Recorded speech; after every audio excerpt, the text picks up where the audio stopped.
Assalamualaikum warahmatullahi wabarakatuh.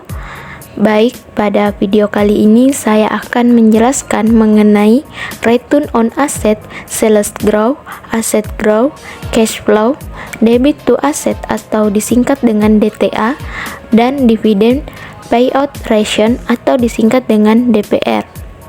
Pertama, saya akan menjelaskan mengenai pengertian return on asset atau ROA. Return on asset merupakan indikator tentang seberapa andal perusahaan dalam pemanfaatan aset untuk menghasilkan keuntungan atau profit. ROA biasanya dihitung melalui pembagian laba bersih dengan aset perusahaan secara keseluruhan. Return on asset biasanya tampil dalam bentuk persentase yang dihitung dengan rumus ROA. Semakin besar persentasenya, berarti semakin produktif dan efisien suatu perusahaan. Begitu pula sebaliknya, semakin kecil persentase ROA, maka tandanya perusahaan kurang produktif. Sebagai contoh, saya mengambil laporan keuangan pada PT Jatwa Konfit Indonesia Tbk tahun 2020 sampai tahun 2021. Rumus untuk mencari ROA yaitu net income after tax dibagi dengan total aset, atau disebut juga dengan jumlah laba rugi dibagi dengan total aset. Diketahui pada tahun 2021 jumlah laba ruginya yaitu sebesar 915.791 dibagi dengan total asetnya yaitu sebesar 32.738.255. Hasilnya yaitu 0,0280. Jika dipersenkan maka hasilnya 2,80%. Sales growth atau pertumbuhan penjualan adalah kenaikan jumlah penjualan dari tahun ke tahun atau dari waktu ke waktu. Perusahaan yang memiliki tingkat pertumbuhan penjualan yang tinggi akan membutuhkan lebih banyak investasi pada berbagai elemen aset, baik aset tetap maupun aset lancar. Maka pihak manajemen perlu mempertimbangkan sumber pendanaan yang tepat bagi pembelanjaan aset tersebut. Rumus untuk mencari sales growth yaitu penjualan tahun sekarang dikurang dengan penjualan tahun sebelumnya dibagi dengan penjualan tahun sebelumnya. Sebagai contoh, laporan laba rugi pada PT Jatwa Konfit Indonesia Tbk pada tahun 2021 yaitu sebesar 10.769.375 dikurang dengan penjualan tahun 2020 yaitu 9.652.174. Hasilnya 1.117.201 dibagi dengan penjualan tahun sebelumnya yaitu tahun 2020 sebesar 9.652.174. Hasilnya 0,1158.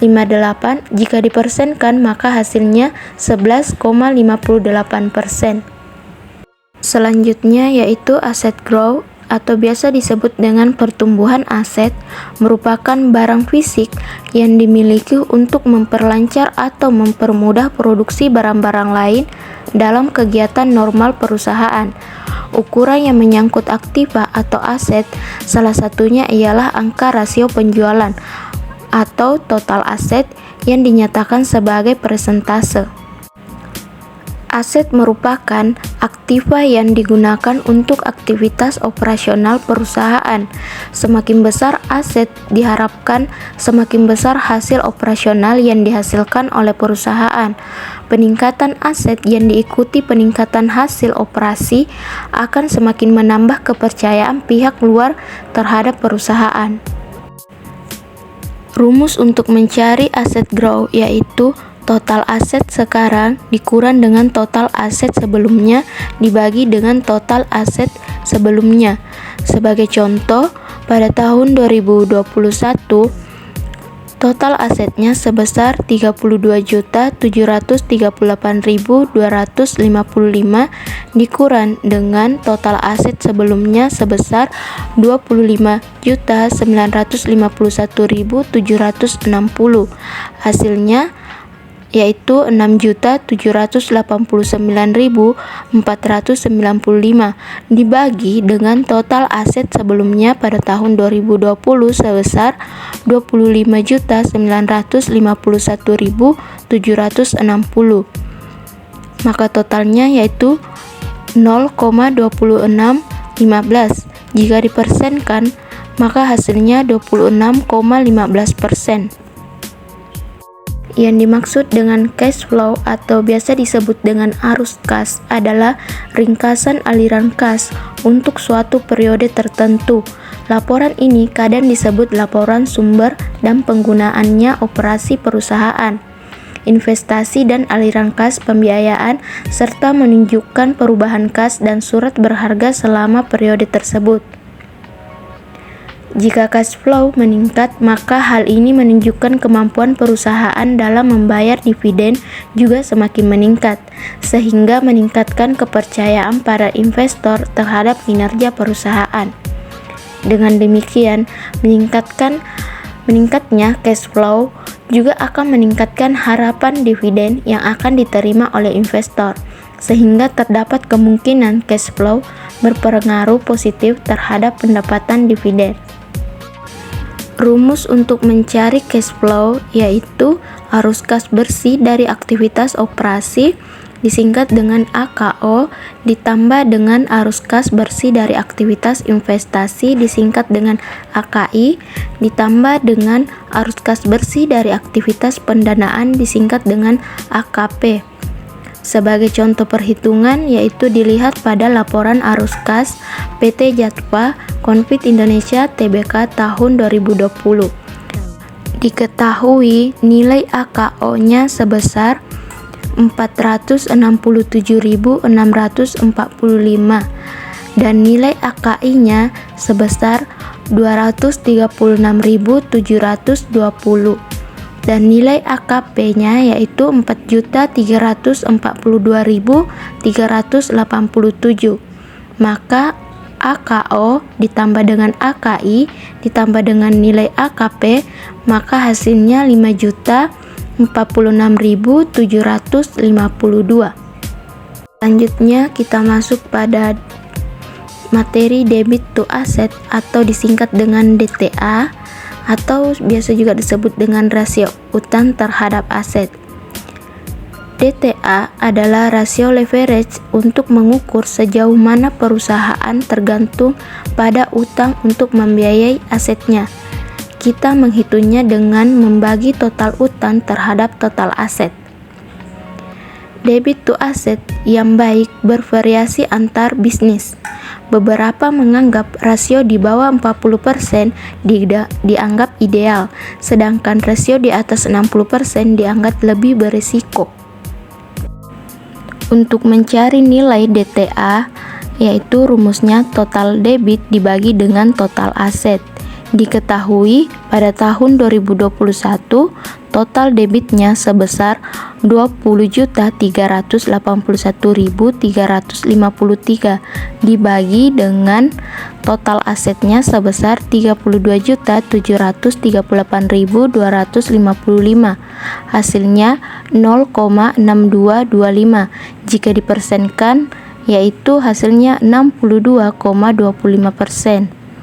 Ini artinya dari total aset perusahaan PT Jatva Konfit Indonesia Tbk dibiayai oleh hutang dan aset perusahaan ini masih cukup untuk membayar seluruh hutang perusahaan. Dan yang terakhir yaitu mengenai dividend payout ratio atau disingkat dengan DPR. Dividend payout ratio atau DPR ini mengukur berapa besarnya bagian laba bersih setelah pajak yang dibayarkan sebagai dividen kepada pemegang saham. Semakin besar rasio ini berarti semakin sedikit bagian laba yang ditahan untuk membelanjai investasi yang dilakukan perusahaan. Sebagai contoh perhitungan pembagian dividen saham pada PT Waskita Beton Perkats Tbk tahun 2017 adalah sebagai berikut.